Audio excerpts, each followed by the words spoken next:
जय हिंद दोस्तों।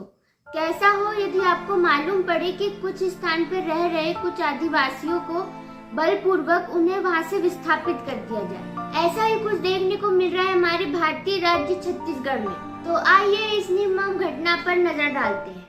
1,70,000 हेक्टेयर क्षेत्रफल में फैला ये हसदेव जंगल छत्तीसगढ़ का एक वन क्षेत्र है। ये वन क्षेत्र कोरबा, सूरजपुर और सरगुजा जिलों में फैला हुआ है। यहाँ गोंड, ओराव और अन्य जनजातियों के 10,000 लोगों का निवास है। भारतीय वन्य जीव संस्थान की रिपोर्ट के अनुसार स्थानीय लोगों की वार्षिक आय का लगभग 60 से 70% वन पर आधारित है।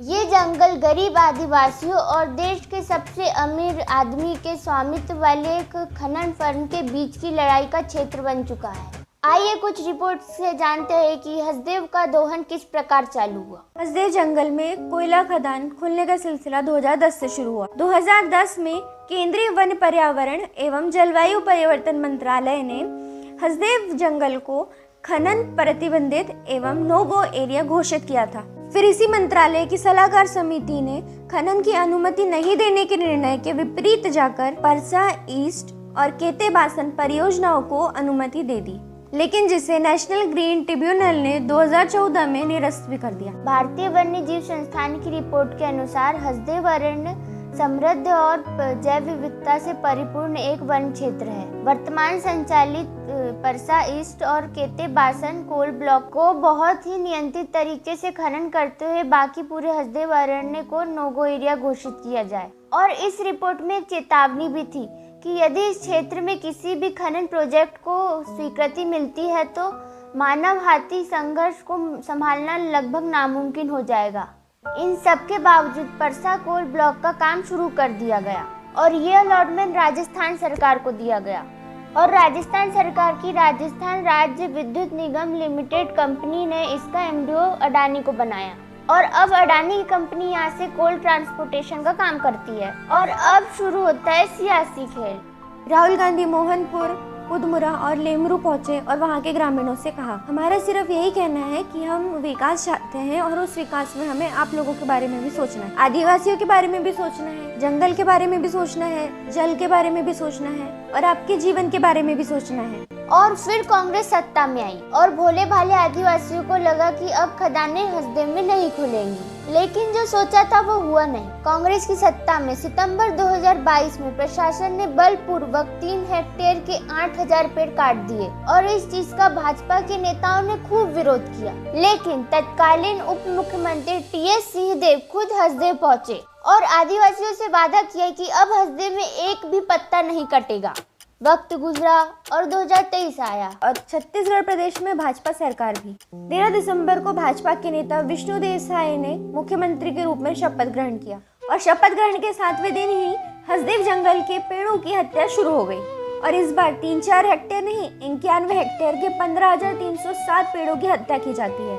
और इस बार पर्यावरण प्रेमी भाजपा के नेताओं ने चुप्पी साध ली और इस बार कांग्रेस भी पेड़ों की कटाई के विरोध को लेकर असफल दिखाई दे रही है, परंतु आदिवासी लोग अपने जल जंगल जमीन को बचाने के लिए निरंतर संघर्ष कर रहे हैं। 2 मार्च 2022 को हरिहरपुर में हसदेव अरण्य बचाओ संघर्ष समिति के लोग जल जंगल जमीन बचाने के लिए आंदोलन कर रहे हैं। यह आंदोलन लगभग 1 साल 10 महीने 11 दिन से जारी है। परंतु आपके लिए यह जानना आवश्यक है कि आदिवासी लोग किस अधिकार के होने से हसदेव जंगल में पेड़ कटाई का विरोध कर पा रहे हैं। एक तरफ तो इस जंगल में बायोडाइवर्सिटी होने के कारण यह नो गो एरिया घोषित है और वहीं दूसरी ओर अनुसूचित क्षेत्र होने के कारण यहाँ की ग्राम पंचायतों को पेशा कानून का विशेषाधिकार प्राप्त है। पेशा कानून संविधान के भाग 9 में अनुसूचित क्षेत्रों में विशिष्ट पंचायत व्यवस्था लागू करने के लिए provision of panchayat extension to schedule area act है। इससे ग्राम सभाओं को यह अधिकार प्राप्त हो जाता है कि उनकी सहमति के बिना कोई भी प्रोजेक्ट स्थापित नहीं हो सकता, चाहे वो भूमि अधिग्रहण की प्रक्रिया हो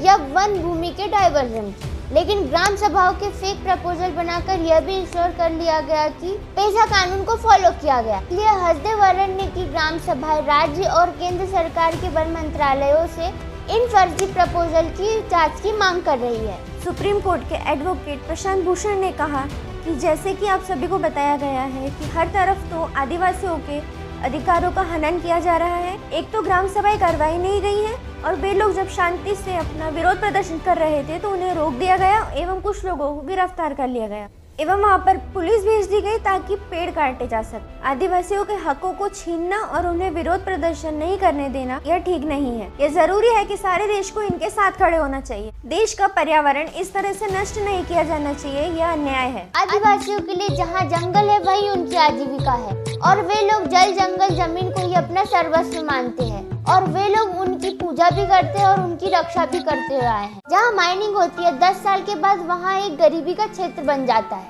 ऐसे में कंपनियां मालामाल होती हैं और राजनीतिक पार्टियों को भी लाभ होता है, लेकिन वहाँ का जो स्थानीय है बेघर हो जाते हैं और विस्थापित होके वे कहाँ जाते हैं देश को उनका पता नहीं होता, ना भारत सरकार के पास और ना राज्य सरकार के पास। जहाँ माइनिंग होती है वहाँ खेती पर क्या असर होता है इसके बारे में तो हम सोच भी नहीं सकते। हसदेव में जो कोयला है वो पूरे देश में पाए जाने वाले कोयले का सिर्फ 2% है, तो उस 2% को छोड़कर वहाँ से कोयला निकाल सकते हैं जहाँ कम से कम नुकसान हो तो वो बेहतर होगा। अंत में बस हम यही कहना चाहेंगे, अगर पर्यावरण बर्बाद होगा तो नुकसान सबको होगा। इसलिए देश के हर एक व्यक्ति को हसदेव के आदिवासियों के साथ उनके शांतिपूर्ण आंदोलन में उनका साथ देना चाहिए। जय सेवा, जय जोहार, जय हिंद। अगर वीडियो पसंद आए तो वीडियो को लाइक करें, शेयर करें, कमेंट करें और इस तरह के और वीडियो देखने के लिए केबी लफड़ा को सब्सक्राइब करें।